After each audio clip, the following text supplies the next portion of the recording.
दुनिया का सबसे समृद्धतम देश 1947 तक आते आते एक दलित देश में बदल गया था कि हमारी कुछ कमजोरियों ने आक्रांताओं को देश के अंदर आक्रमण करने के लिए एक स्पेस दिया। तिथि बदली है, लेकिन चेहरे बदले होंगे, लेकिन घटनाओं का स्वरूप उसी प्रकार का है जो 1947 में हुआ था। वही तो पाकिस्तान में आज भी हो रहा है। वही तो पूर्वी पाकिस्तान कहा जाने वाला आज का बांग्लादेश में वही तो हो रहा है। 1.5 करोड़ हिंदू किस तरीके से बांग्लादेश के अंदर आज चिल्ला चिल्ला करके अपने आप को, अपनी अस्मिता को बचाने के लिए गुहार लगा रहे हैं, और दुनिया के मुंह सिले हुए कथित सेकुलरिस्ट भारत के अंदर भी इनके मुंह सिले हुए एक भी शब्द इनका नहीं निकल रहा है। उनको भय है कि अगर इन निरीह कमजोर लोगों के पक्ष में इन्होंने आवाज निकाली तो इनका वोट बैंक खिसक जाएगा। वोट बैंक की चिंता है, लेकिन मानवीय संवेदना इनकी मर चुकी है। मानवता के रक्षा के लिए इनके मुंह से एक भी शब्द नहीं निकलने वाला है। 15 अगस्त 1947 से एक दिन पूर्व 14 अगस्त 1947 को जब विभाजन की त्रासदी हो रही थी, और 15 अगस्त को जब देश के अंदर तत्कालीन प्रधानमंत्री पंडित जवाहरलाल नेहरू के द्वारा भारत के तिरंगे को पहरा करके कांग्रेस के नेताओं के द्वारा देश के अंदर आजादी के जश्न को मनाने का कार्य किया जा रहा था, तब लाखों लोग अपनी मातृभूमि को छोड़ने के लिए, अपने परिवारों को छोड़ने के लिए मजबूर हो रहे थे। किस प्रकार की यातनाएं उन पे पड़ रही थी, किस प्रकार का दृश्य था, किस प्रकार के मानवीय अत्याचार हो रहे थे, ये किसी से छुपा हुआ नहीं। और ये दृश्य बहुत कुछ है, चित्र बहुत कुछ बोल देते हैं। यानी दुनिया का सबसे समृद्धतम देश 1947 तक आते आते एक दलित देश में बदल गया था, और वह दृश्य भी आपने देखा, वह दृश्य भी आपने देखा है। ये क्यों हुआ? क्या ये सच नहीं कि हमारी कुछ कमजोरियों ने आक्रांताओं को देश के अंदर आक्रमण करने के लिए एक स्पेस दिया, और जो गलतियां इतिहास के उन काले अध्यायों में हम सबके सामने कैद है, क्या वही गलतियां चुनाव के समय राजनीतिक नेतृत्व देश के अंदर इस प्रकार की गलतियां राजनीतिक दलों के द्वारा नहीं की जाती हैं? इस जाति के नाम पर विभाजन की त्रासदी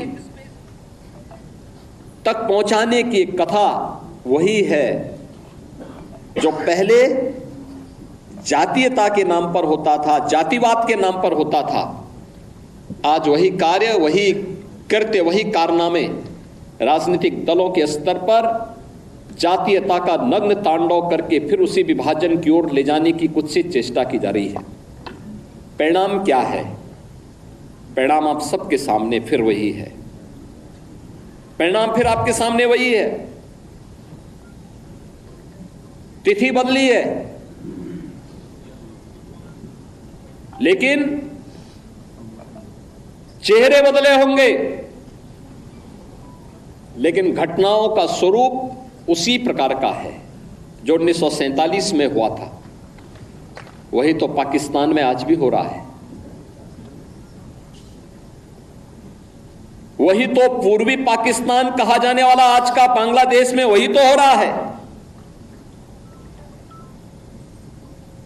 उस समय 10 लाख हिंदू एक साथ काटे गए थे, हिंदू सिख सभी थे, एक साथ काटे गए थे। और आज भी वही आगजनी, वही तोड़फोड़, वही लूटपाट, बहन और बेटियों के साथ वही अत्याचार, उसी प्रकार की त्रासदी का दृश्य आज भी हम सबके सामने है।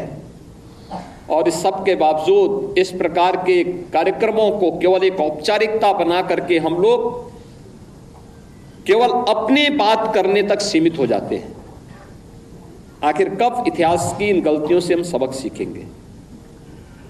और आज मैं आप सबसे यही कहने के लिए आया हूं, हम आभारी हैं प्रधानमंत्री मोदी जी के, जिन्होंने इतिहास के इन काले अध्यायों से पर्दा उठा करके देश की जनता की आंखों को खोलने का काम किया है, देश का ध्यान आकर्षित किया है, इतिहास की इन गलतियों के परिमार्जन के लिए रास्ता बनाने का एक आह्वान हम सबका किया है। और उसी आह्वान के साथ जोड़ने के लिए मैं आप सबसे भी कहने के लिए आया हूं कि जो दृश्य 1947 में हुआ था, वही दृश्य तो आज बांग्लादेश के अंदर हम सबको देखने को मिल रहा है। 1.5 करोड़ हिंदू किस तरीके से बांग्लादेश के अंदर आज चिल्ला चिल्ला करके अपने आप को, अपनी अस्मिता को बचाने के लिए गुहार लगा रहे हैं, और दुनिया के मुंह सिले हुए कथित सेकुलरिस्ट भारत के अंदर भी इनके मुंह सिले हुए एक भी शब्द इनका नहीं निकल रहा है, क्योंकि उनको भय है कि अगर इन निरीह कमजोर लोगों के पक्ष में इन्होंने आवाज निकाली तो इनका वोट बैंक खिसक जाएगा। वोट बैंक की चिंता है, लेकिन मानवीय संवेदना इनकी मर चुकी है। मानवता के रक्षा के लिए इनके मुंह से एक भी शब्द नहीं निकलने वाला है, नहीं निकलेगा, क्योंकि इन्होंने आजादी के बाद लगातार उसी प्रकार की राजनीति को प्रेरित और प्रोत्साहित किया, उसको लेकर के आगे बढ़ते रहे। ये लगातार बांटो राज करो की उस राजनीति के तहत ये लोग देश के अंदर कार्य करते रहे। अंग्रेजों से सत्ता इन्होंने उस समय प्राप्त की। ये वास्तव में भारत की सत्ता का नेतृत्व नहीं कर रहे थे, बल्कि अंग्रेजों के ही, ब्रिटिशर के ही मानस पुत्रों के रूप में इन्होंने भारत की सत्ता को उस रूप में संचालन करना शुरू किया जैसे ब्रिटिशर इस देश के अंदर कर रहे थे। और आज उसी का दुष्परिणाम यह देश लगातार चुकाया है, अखंड हिंदुस्तान चुकाया है। लेकिन हमारा संकल्प है, महर्षि अरविंद ने जो 1947 के पहले उद्घोषणा की थी, आजादी की त्रास, देश की विभाजन की त्रासदी आजादी के मिलने के बाद अक्सर उन्होंने इस बारे में अपनी चिंता व्यक्त भी की, और उन्होंने इस बात को कहा था कि आध्यात्मिक जगत में पाकिस्तान कोई वास्तविकता नहीं है, या तो उसका भारत में विलय होगा या पाकिस्तान इतिहास से समाप्त होगा, हमेशा के लिए समाप्त होगा।